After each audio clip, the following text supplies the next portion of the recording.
So here we have the Toyota RAV4 hybrid automatic on a 17 plate. I'm going to start off by showing you around the outside of the car, and then we'll hop in and run through some controls on the inside.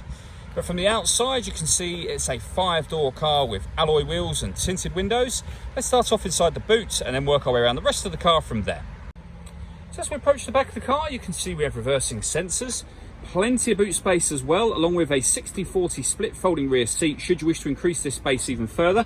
And then underneath this tray section, a space saver spare wheel. Okay, so we're just going to work our way back round to the front of the car, and then we'll hop in and run through some controls on the inside. But now that we've done a full circle of it, you can see it's in excellent condition the whole way round. Just briefly before we climb in, I think it's well worth seeing the interior from this exterior point of view. There's plenty to run through on the dashboard, so let's hop in and we'll do that now. Okay, now that we're inside the car, we're going to start with the dials. On the right hand side, we have the speedometer and fuel gauge. On the left hand side, we have the gauge that will let you know whether it's charging the motors, whether you're driving eco mode or using the power band for the car. Also over there, you'll see the EV in green with ready below it. That's to let you know that the car is actually running, but we are in full electric mode at the moment.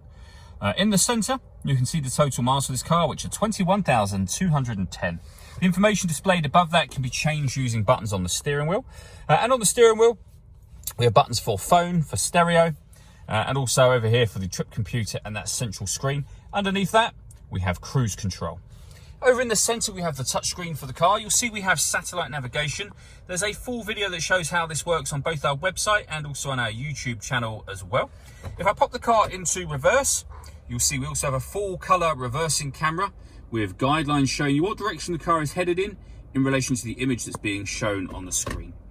When it comes to music in this car, if we press that button up there, and then this one here, you'll see all the different ways in which you can listen to it. So we've got AM, FM and DAB radio. You can see Bluetooth audio there as well. We have USB input, so loads of ways overall to listen to your music in this car. Below that, we have the dual zone climate control. So you can adjust the passenger temperature, the driver temperature. You can increase and decrease the fan speed from here, and you can determine where you'd like the air to be distributed on these buttons. When you're happy with those settings, this one turns the air conditioning off in this case, or back on again, or hit auto, and the car will now take control of the direction of the air and the fan speed to maintain the temperatures you've asked for. You can override that by readjusting the fans and putting it back on whatever setting you want it on here as well. Under that section, starting from the left hand side, we have a 12-volt charging socket. We have the auxiliary and USB inputs. The EV mode button will force the vehicle into its electric mode if there's enough charge.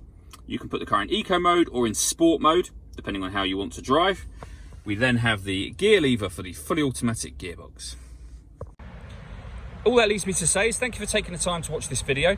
If you'd like to come and see the car in person and have a test drive, please feel free to call any of our MJA sites. We'd love to hear from you soon.